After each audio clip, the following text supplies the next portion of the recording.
Hi, Dainalyn. Hi, Derval. So, we're getting together today to talk about something very exciting that we've been working on. Absolutely. I can't stop smiling. Yeah. I feel like most of our followers should be aware by now, but if you are not, the Global Yaadie and the Climate Conscious podcast, we are co hosting Caribbean Women for Climate Justice 2025 2025. virtual conference. How excited are you, Dainalyn? I'm very excited for so many reasons, not just because I get to do this in this capacity this year, but whether or not people have been following our story, it's just to see the evolution of our collaboration. Because I think we started off as Island Innovation Ambassadors, and we knew that we were going to have some collaboration. And so we would have moved from exchanging messages to being on each other's podcast episodes. So we've had several pod to pods over the years, just exploring each other's backgrounds, and even for CW4CJ.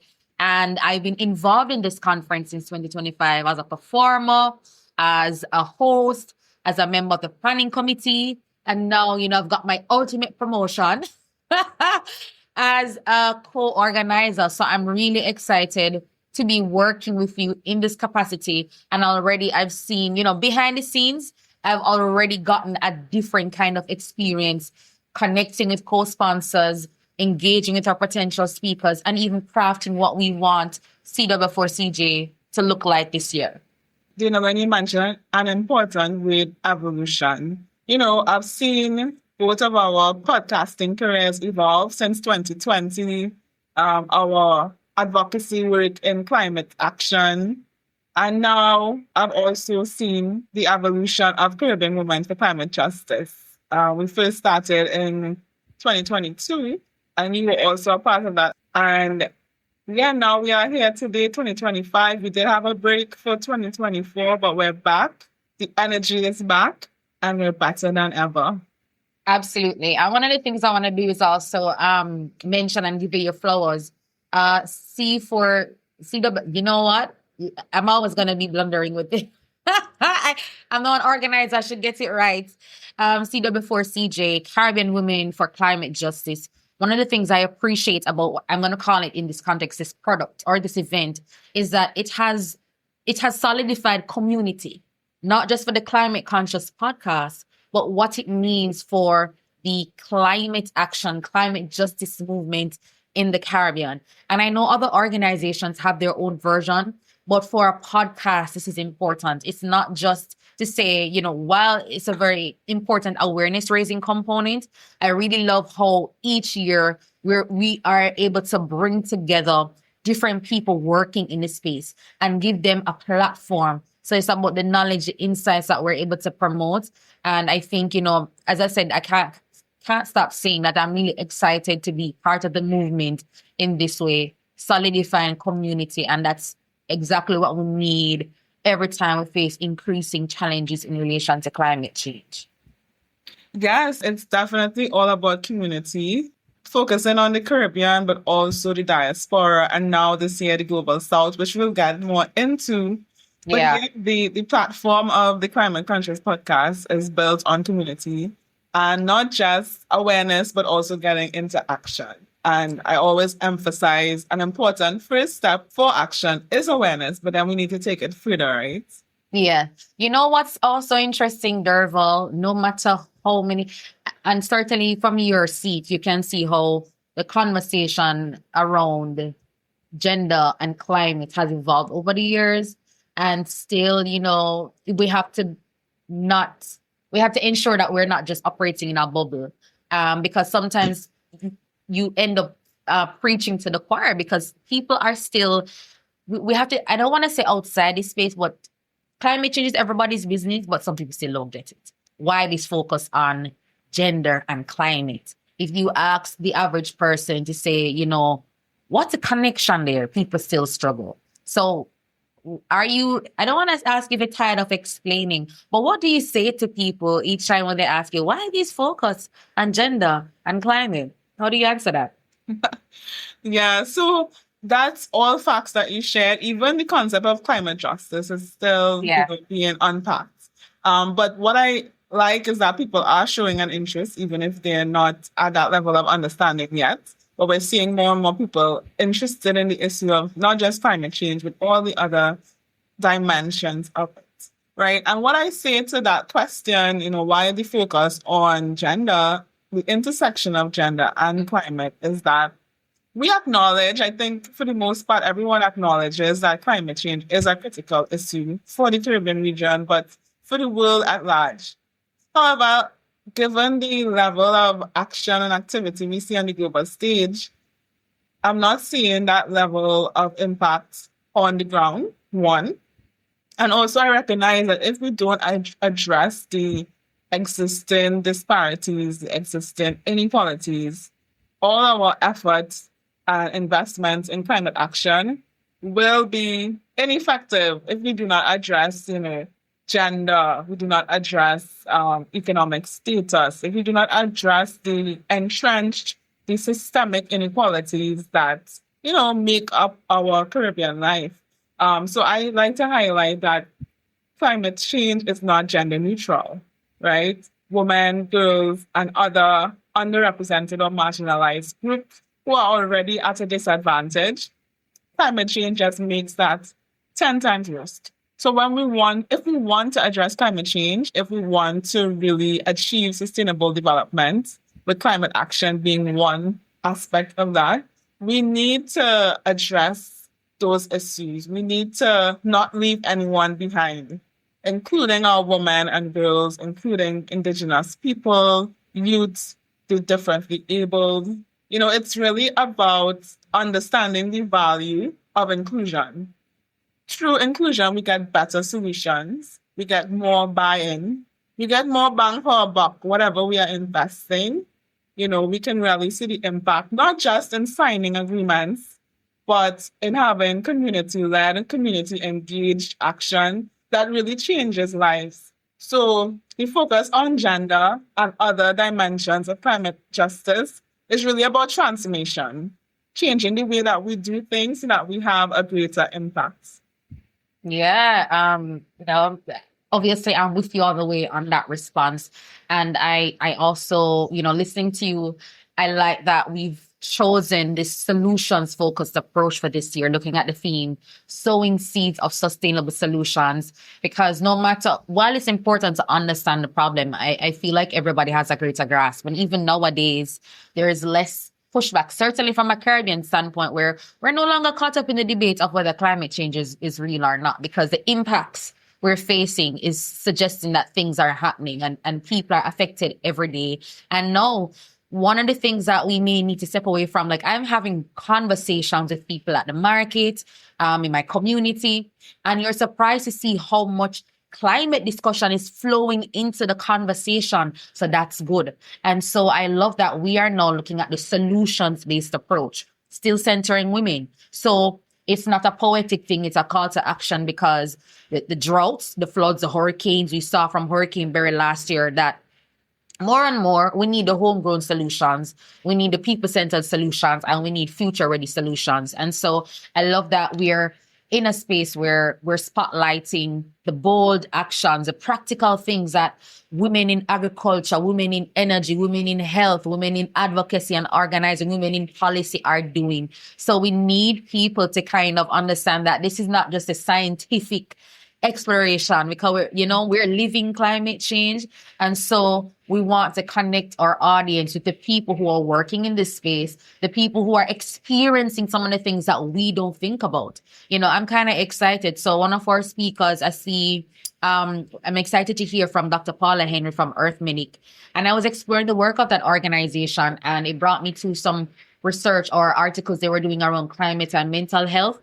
And while I do know, obviously, that we have frontline workers, honestly, when we were thinking about climate, when we talk about climate and mental health, I, for one, sometimes I'm thinking about how it's obvious how if climate affects you, or you have a climate impact like a hurricane or something on your house, it causes distress to the individual. But I wasn't even thinking about it from the standpoint of the healthcare worker, the people who have now had to be managing understaffed institutions, you're strapped for resources, have to leave your home in the time of disaster and put somebody else's needs before your home. This is not the conference, people. I'm just, but I'm saying, so these are, so just doing the research around the people who are coming into our room virtually, it's already expanding my perspective when we have conversations around the different issues and different intersections of climate change.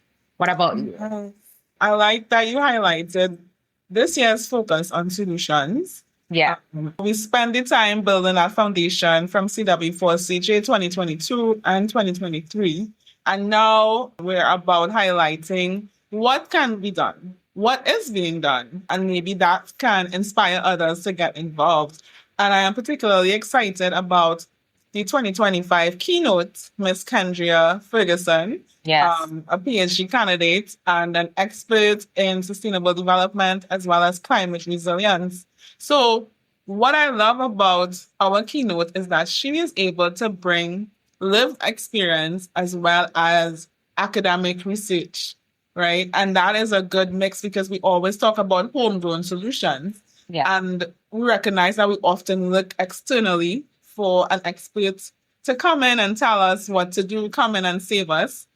But CW4CJ is all about recognizing our local and indigenous and homegrown experts who are well placed to develop workable solutions. And she's going to tell us more about how we can make disaster resilience and disaster recovery more effective, more relevant to our local conditions, acknowledging the different people, the different groups in our societies, and again, not leaving anyone behind. And I know, Dainalyn, you are also involved in disaster recovery. Tell us a little bit about the work that you did following Hurricane Beryl. Right. So following Hurricane Beryl in Jamaica, I'm from St. Elizabeth, the southwestern side of Jamaica, and one of the hardest hit parishes. St. Elizabeth is actually called the breadbasket parish of Jamaica because of its food producing capabilities, meaning, it's one of the parishes that produces the largest volume of food. And also, it's not just because of the volume, but I think also in the conditions, because we're located in the rain shadow area of the country. So it's the ingenuity of the local farmers that make what they do so impressive. Under extreme drought conditions, these people have tapped into for years the traditional farming practices that they've been able to do, the grass mulching and how they do their thing. That's what, basically keeps the island, that's what puts people in awe, how we're able to produce so much under the, restrictive conditions. That being said, as a podcaster, as a development communication practitioner, I've been working in this space for years. My fresh out of university, this was my exposure from the lived experience side because, I'm daughter to a small farmer, but on the professional side, getting the insight into these communities. So it was kind of hard for me to sit on the sidelines seeing all that was happening. So my friends and I, we got into raising funds through GoFundMe. Some of my other colleagues saw what we were doing. Shout out to Girl Scare as well, because I would have reached out to them. They are one of our sponsors coming into this year. And I would have reached out to them to say, hey, my community doesn't have water and we need some assistance. So it started out from getting trucked water into the community to raising a GoFundMe to also applying for a resilient disaster recovery grant. And so we were able to mobilize 1.5 million Jamaican dollars. That's, I think, over 12,000. I'm bad at math, around 12,000 US or so in total. And so that went into providing infrastructure support for people who lost their roofs or their homes and, sustained a lot of damage. Care packages, to assist households, back to school assistance, because Beryl happened in the summer in Jamaica, which also meant that after that was a back to school period. And so when you think about the people who are farmers, people who are informally employed or otherwise, that affected their income generating capacity because now everybody's focused on recovery.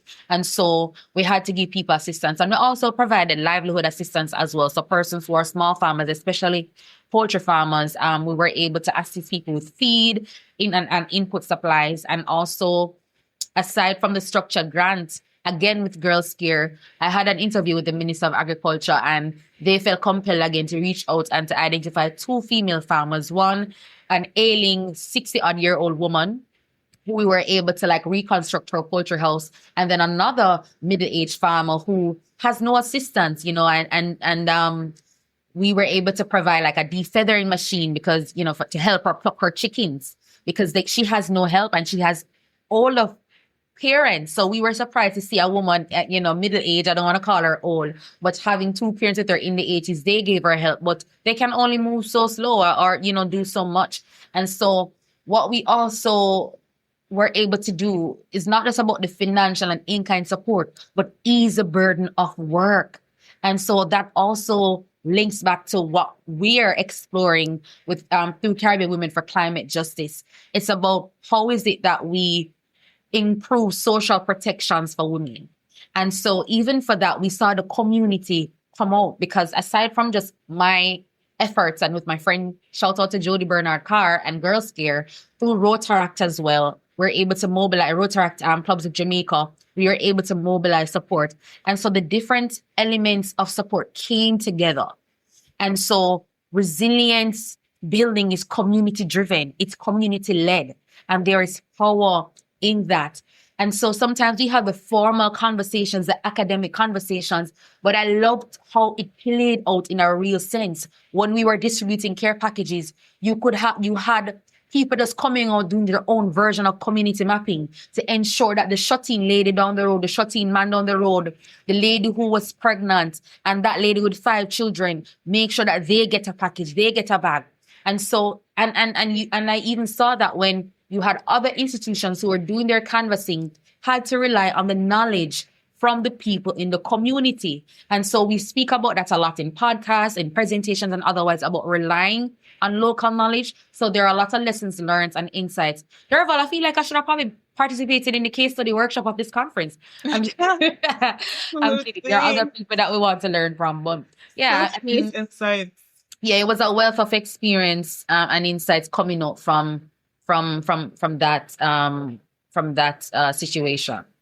And I think what's important in sharing these experiences is showing others that you don't need to have a senior position or a public servant position to have an impact. You know, just start where you are, look around in your community. You'll best understand your needs. And there's something that you can do, whether it is having a conversation, whether it is mobilizing your network to, you know, address a need. There's something to be done. So a big part of CW4CJ is inspiring persons to get involved, to expand their worldview of what they can contribute, you know, by seeing what others are doing in their sphere.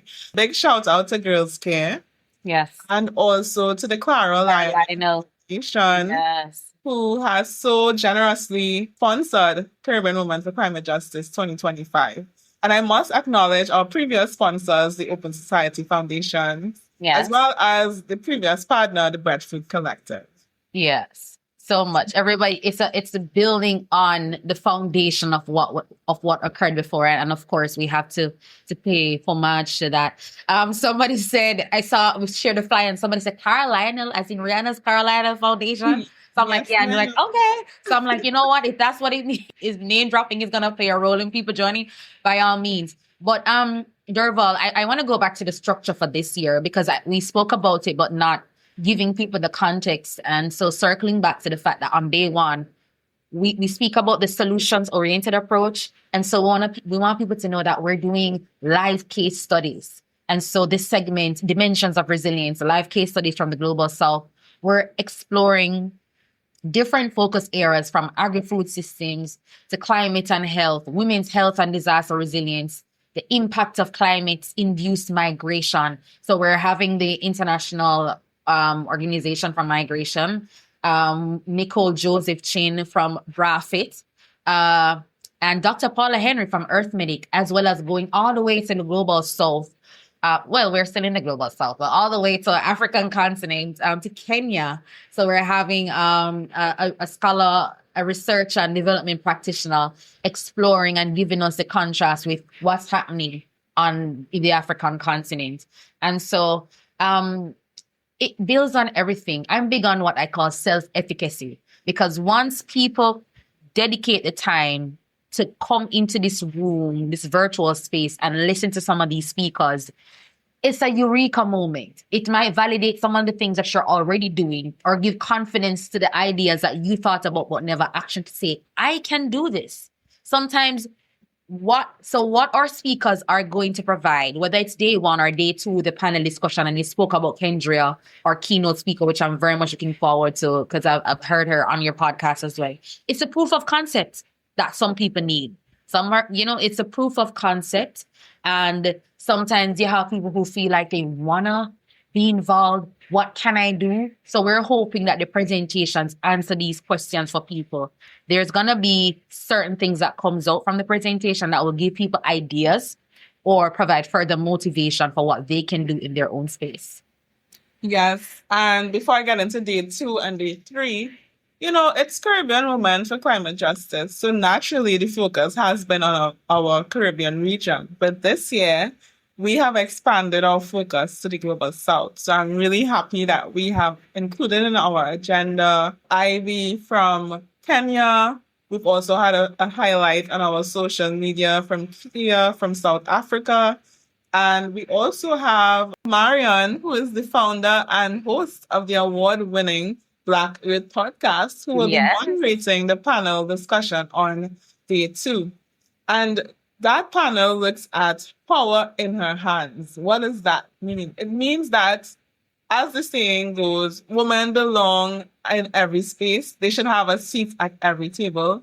And especially where, decisions are being made that can affect us. So it's good that we have a lot of activity at the grassroots level, but we also want there to be gender equity in leadership in different spaces. We have, as part of that panel, Ms. Rani Atwell, who is a youth advocate, an attorney at law, and also a very powerful advocate for gender empowerment. She's also the lead of the Gears of Impact that runs a mentorship program for young girls. So I'm really excited to hear what she brings to the conversation around that connection between climate resilience and gender equity. We were also very intentional to include Indigenous voices. So we do have Miss Jacinta Raylene from the Wapichan Women Association based in Guyana, as well as Dr. Teresa Rodriguez Muro, the CEO of the Jamaican Environment Trust. So we see the environmental policy is coming in there. And she has been doing some amazing work. So I'm really excited to hear her perspective as part of this conversation. And we're also bringing in the technology part of it in the form of the sustainable energy transition with Ms. Steffi Hira, the Chief Customer Officer at Renewable Power Caribbean Limited, based in Trinidad and Tobago. So one of the things I'm very proud of concerning CW4CJ is the level of diversity in terms of having that wide representation in terms of geographic locations, areas of focus, striving for the inclusivity that we advocate for and embodying it in our, it's more than an event, Dainalyn. It's a movement. It is a movement. For one second, I was like, whoa, I want to be there. And I'm like, Dana, you're already a part of it. Global Yaadie is already a part of it. And so even just this conversation, exploring what is to come, I'm already proud of the product that we've put together collectively. And so it's just a matter of people knowing. I'm sure people listening are going to wonder, how can I take part? How can I sign up? And that's not even all. Also have a grant writing workshop. So can I get any better than that? Yeah, thanks for putting that out there, because that's, again, self-efficacy, building the confidence in mobilizing and organizing, because people see, how do you get grants? How do you do this? And I think once you build people's capacity in applying, then, the more the merrier. And so I've already even tried to pitch the grant writing to certain community groups, also my Rotaract community, to say this may be of interest for you. And so when you bring new people into that space, it means that they're also going to be on the lookout for more grant opportunities. And the more successful they are, is the more that they can do. Because while we're not exclusively having a conversation on climate finance, but that's a didactic approach, ensuring that more people can access financing to build resilience in their community. So I'm looking forward to that session and everything. But certainly I'm happy that people will not only walk away with the new knowledge, expanded knowledge, but increased or enhanced capacity as well. So yes, Miss Karen Phillip of Kainos Consulting brings a wealth of experience in the nonprofit space. So I'm really excited for her to equip us so that we can move forward. Sometimes you have an idea, but you don't know where to go in terms of getting resources. Two things that CW4CJ 2025 brings to you is a network that you can tap into, and now the skills to access grant funding. Yes, absolutely. So I feel like we've explored. I mean, is there anything that we didn't cover, like in terms of what are we hoping to come from this year? What would you say if you haven't expounded on that already? Yeah, so the theme is sowing seeds of. Sowing seeds of sustainable. Sometimes I say for. Yeah, I'm having a grammar conflict in my mind each time I talk about this. Yeah, so we're sowing seeds of sustainable solutions, right? So the outcomes I'm hoping for is that CW4CJ really stimulates some region-wide as well as some South-South collaborations on some projects that would really take our resilience to the next level and gender responsive resilience. I mean, there is work being done to boost resilience, but is it gender responsive? And that's what I'm hoping for by bringing all these different stakeholders together, policymakers, activists, academics, our allies as well. Yeah, that's what I'm most looking forward to from CW4CJ. What about you, Dainalyn? Right on the money with that as well. And I think just going back to what I said about the self-efficacy, but more to put it in another way, I'm hoping that it inspires action. So through the lived experiences that we'll be sharing and from the other insights, I want the audience to leave inspired to take action in their own way. And it's fostering solidarity, how they connect with the people that they've been introduced to, because even after, if they've never been exposed to these speakers before, it's giving our speakers a new platform, and it's building visibility for women-led solutions, women-led innovations, and policy around across the Caribbean and beyond. So I'm most looking forward to that. Yeah, and also I hope that more policymakers and decision makers tune in, because our speakers, our panel discussions always bring forth real solutions, and those that are in spaces and in positions of power to implement and effect those changes. I hope that they, take away those solutions and work towards implementing it, even inviting our speakers who are experts in their own rights to contribute to building more robust solutions. As you said, I hope it inspires action at all levels. Absolutely. And no doubt what this will be is a resource. Derval, you've done it before where you're able to, why do I love using big words? I was going to immortalize the experiences of the past, because you've converted these into podcast episodes. So people can go on YouTube and see them. People can go on your podcast and see them. And so sometimes you have to understand that space that we work. It's not lifestyle content, even though it's a lifestyle. And so I'm proud of the fact that what we're doing is a living resource that people can go back and refer to. So it means when you have questions about climate justice and gender justice and climate action in the Caribbean, here is a platform that you can reference and refer, to answer the questions that you may have if you're now starting to confront certain issues. And I'm really proud of that as well. Absolutely. Yes. So I think after all that we have shared, if you're not already registered, you need to be in the room virtually. Virtually. Oh, should I say that in sync? I'm sorry. Just kidding. Well, yeah, absolutely. So I hope people by now should be following Global Yaadie and Climate Conscious, so Yaadie, Yaadie, so Global Yaadie and Climate Conscious on Instagram. So both our bios have all the information that you need to register, sign up, and also share. Share with your other colleagues who you think should be part of this conversation as well. Yes. Tap into our platforms on Instagram, Facebook, LinkedIn, and YouTube.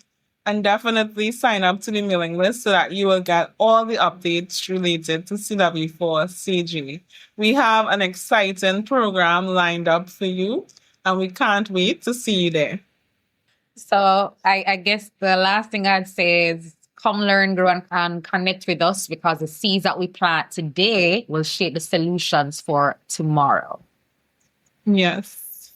Seeing CW4CJ 2025 come to life is amazing. And I want to thank you for your partnership, your support, your contributions. Thank you so much. From the bottom of my heart, I appreciate the opportunity to collaborate, and I appreciate the opportunity to even grow in this friendship, this sisterhood, and, climate soul sisters and pod friends. So it's absolutely amazing and appropriate, I'd say, that we've been able to culminate, through this kind of collaboration. All right, folks. So remember to subscribe to the Climate Conscious podcast and the Global Yaadie podcast. Thank you, everyone. So if you're listening, we really appreciate it, but we really need to see you in the room from July 17 to 19 at C4WCJ 2025.